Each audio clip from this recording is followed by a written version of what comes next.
Yesterday, when asked about reparations, Senate Majority Leader Mitch McConnell offered a familiar reply.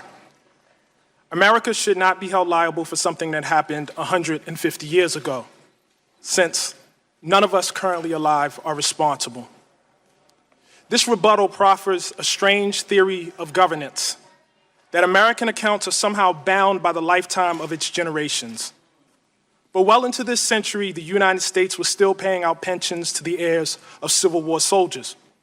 We honor treaties that date back some 200 years, despite no one being alive who signed those treaties.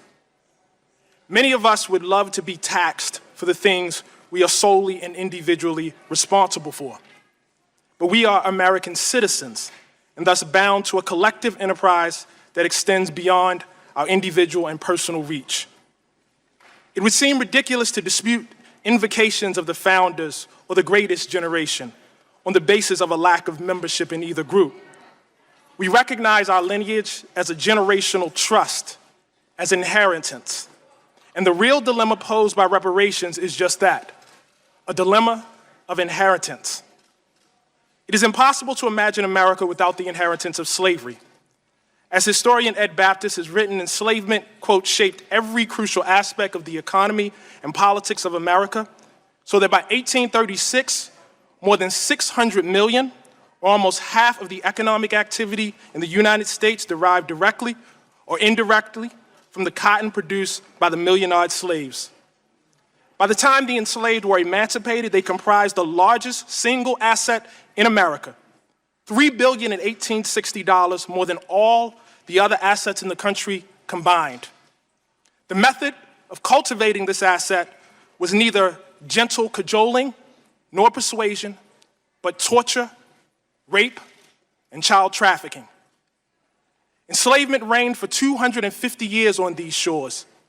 When it ended, this country could have extended its hallowed principles, life, liberty, and the pursuit of happiness to all regardless of color. But America had other principles in mind.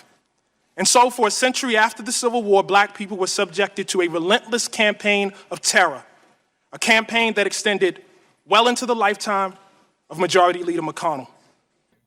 What if I told you that the US government could close part of the black-white wealth gap, supercharge the economy, and finally settle the reparations debate, all with one bold move?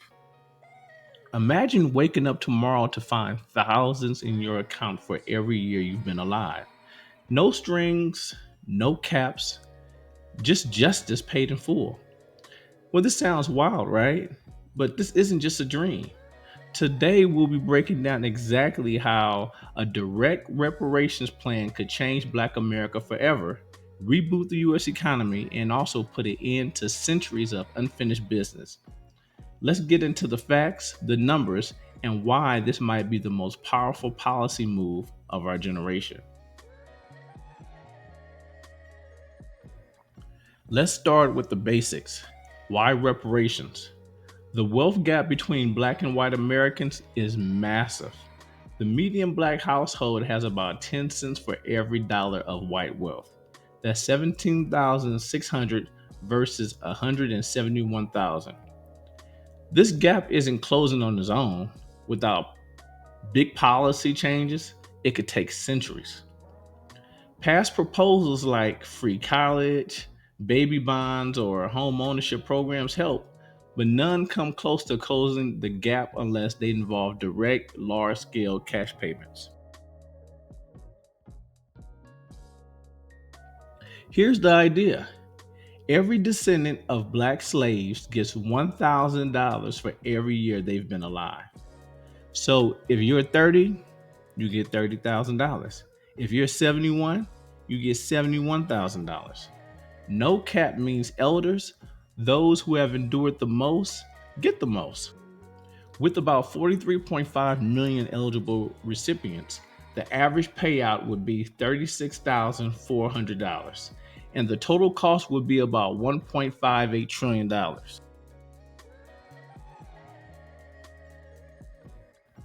How would this actually help Black America? Direct payments mean Black families can pay off debt, buy homes, invest, or start businesses.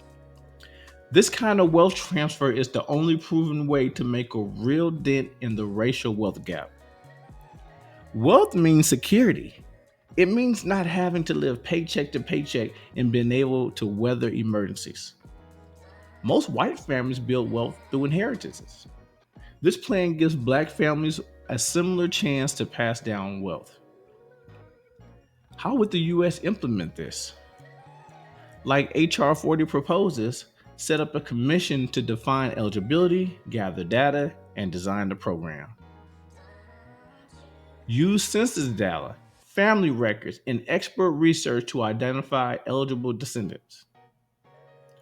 Payments could be made through direct deposits, prepaid cards, or checks, similar to how stimulus payments were handled during COVID-19. Transparency and regular assessments are key to making sure the program works and adapts as needed.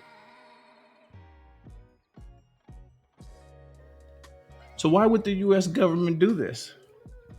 Well, first, it's a one time, large scale payment would address the core arguments for reparations, allowing the country to move forward without reopening the debate every few years. Direct payments to black families will boost spending, especially since black households are more likely to spend new money immediately, stimulating the economy. This approach is actually more effective than quantitative easing, which mostly affects banks and investors. You see, direct payments put money in people's hands, leading to faster economic growth.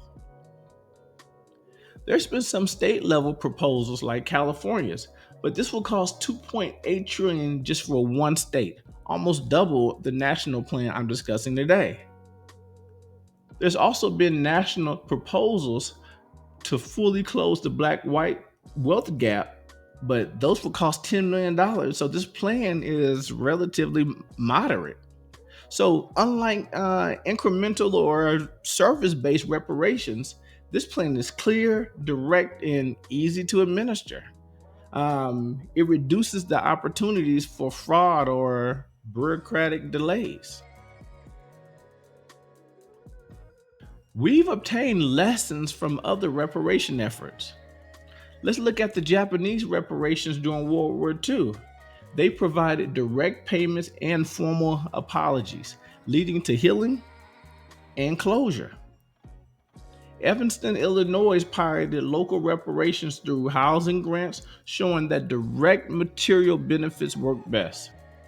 The key lesson: successful reparations require clear motivation, transparent design, and a focus on real material change, not just symbolic gestures. So let's address some concerns. What about inflation or the deficit? These large payments can be managed over several years, and the economic boost from increased spending could offset some costs. What about would this be fair to others?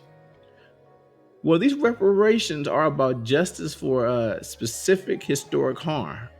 Other groups have received reparations for injustices, but this is about finally addressing Americans' original sin. As we consider bold reparation proposals and their potential to transform Black America as a nation as a whole, it's essential to look beyond immediate economic impact and focus on principles that ensure lasting success and survival. The Torah, as a foundational text of wisdom and justice, offers enduring lessons that can guide the implementation and legacy of such initiatives. These are justice and restitution, generational responsibility, and community solidarity.